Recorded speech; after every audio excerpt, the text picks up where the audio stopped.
Did we have some sort of an agreement that you were going to come in and make us fried spam or something like that? I don't think that happened in the off season. Some Musabis, yeah. Yeah.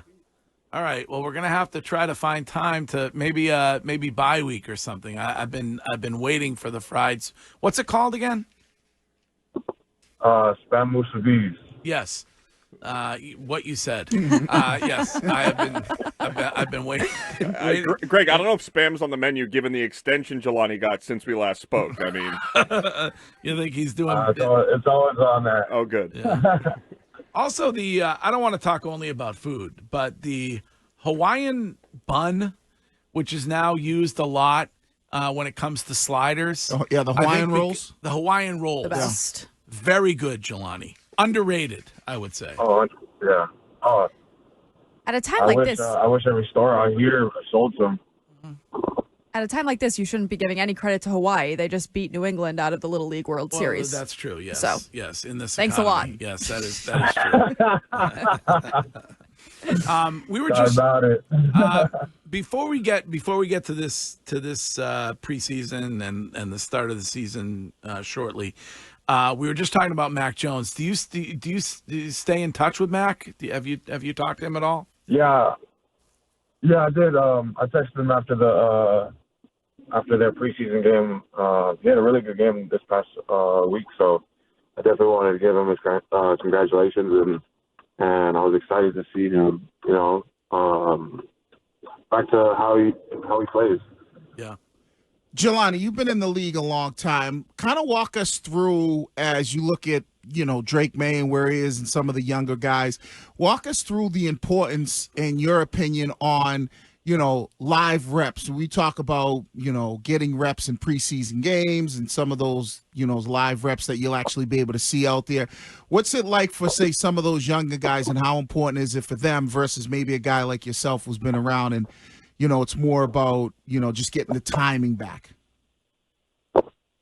I think the preseason games are important for everybody, really. It's for us for vets, it's for us to dust off the rust. Because, we come off from, the off season, which is about, 3-4 months.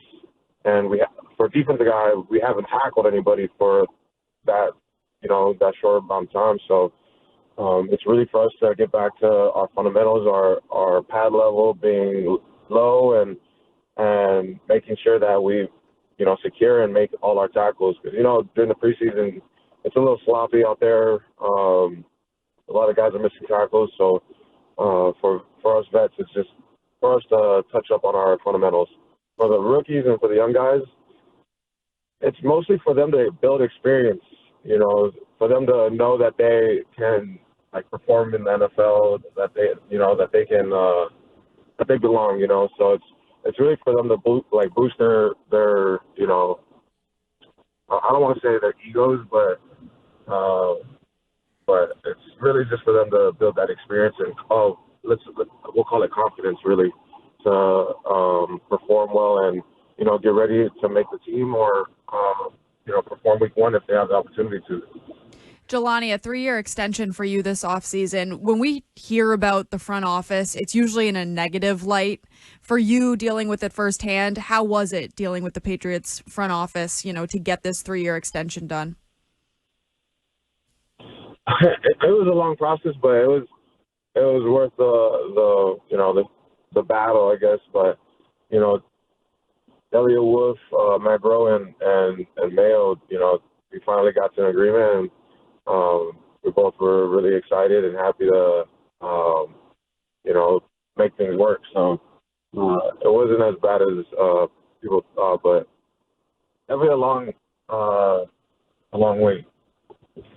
Jahlani, what has been the biggest difference between last season with Bill and this season so far with Jerod Mayo? I think Mayo just has an understanding of the younger guys, so I think he brings a little bit different energy to the meetings, to the practices, and that energy that he brings never changes. He's when you see him at 6 a.m, he's the same person that you see at 7 p.m. You know, some guys will, you know, they'll be excited and happy in the morning, and then by the time we get towards the end of the day, they're just ready to go home. But Mayo usually has that same attitude, and I don't know how you explain his personality. He's a funny dude, so like, you know, it's great to have your leader bring that energy, because then, you know, everybody feeds off of it. So basically, Bill would turn into a grumpy old man by 1 o'clock in the afternoon. That's what you're saying. Hangry. No. Bill is just quiet unless you talk to him. And nothing was wrong with that, you know. It's just different. Yeah, it's different. Jahlani, were you surprised when the team went into a different direction with the head coach? And are you surprised that Bill Belichick is not coaching in the NFL this season? Yeah, I'm surprised on both. You know, Bill's got a big resume with him, and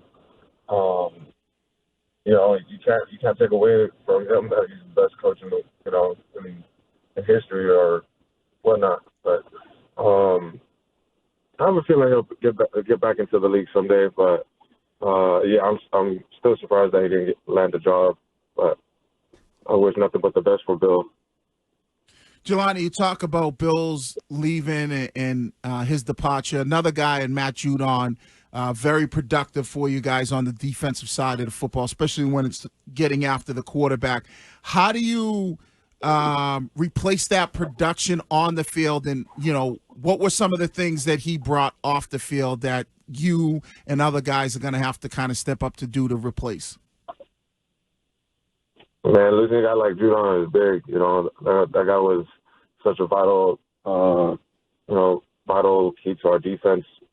But, you know, last year we didn't have him for the whole year after Dallas, and we had a lot of guys step up to fill a lot of the roles that he was in.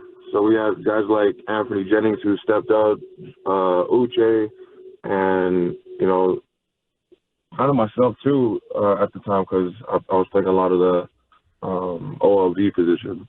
But I think that we have a bunch of guys who are just hungry and excited to receive the opportunity and get more opportunity to showcase their talents as well. So it's just on whoever receives that opportunity. It's just on them to, you know, take it and freaking just and just ride with it, you know, get that high that you want, like during a game, that, you know, you're that guy. So whoever it is, when our coaches decide week one, I think that person is going to be ready and excited to fill in that role. Jahlani, speaking of week one, do you think Drake Maye is ready to start in the NFL in week one, given all the time that you've had to go against him in training camp? I mean, if he is, he is. I'm not sure. I don't know where. I haven't talked to Drake today, but yesterday, you know, he's building up his confidence, and I think he's eager to do something, but that's not my decision to make. I'm just here to make sure that they don't score touchdowns and we get the ball back to the offense. Jahlani, I know that you've said that you like to lead by example, and you talk about leadership in this locker room right now. You lost guys like McCourty, Slater. You talk about Judon now. How important has your role increased going into this season when you look at this team and the lack of leadership with the guys you've lost? I'm not sure how different my role has been. You know, I focus on making sure that each day I come into the building with the same attitude. Because we still do have plenty of like leadership. You know, guys like Bentley, guys like David Andrews, and they're both, you know, leaders on the field, and then they're also vocal leaders. You know, who, you know, when there's a bad day at practice, they're gonna make sure they're on top of it. And they're addressing the problem. So I think that we got some great guys at the leadership roles, and again, yeah, like you said, my main thing since I've been a kid is always just making sure that if I'm gonna speak, that I got to make sure that I can back up my words. So hopefully I've been backing up my words to the guys and showing them that, I can lead by example. Well, Jahlani, we are excited to have you on every Friday as we did last season, and we are delighted that you checked in this morning, and we can't wait to talk to you again when we get to the regular season. You need a wake-up call next time? Oh, Looking Wiki. forward to it. Oh, Wiki. Yeah. We'll give you a little. That one was a tough one. Well, that's the Mayo appreciate thing. you Like, guys. that's a good thing is you can sleep as late as you want, right? With this new head coach. We'll see about that one. All right, Jahlani. Thank you. Of course. You guys take care. All right, that is Jahlani Tavai. I mean, no surprise there. I guess the Gerard Mayo is better with the younger guys. Huh? Couple little decent nuggets. We've heard that before. Mm-hmm. That's what Robert Kraft said on this show. Yeah. A couple weeks ago. Seems like that's the general narrative. consensus. That is the consensus. And Shime's boy, Drake Maye, is hungry and ready to go. Mm-hmm. He's eager to be the starter for week He's one. an eager beaver. Listening to him talk about Judon and talk about dealing with the front office only leads me to believe that all of the players were on Judon's side throughout this entire think thing. so? Yeah. Absolutely.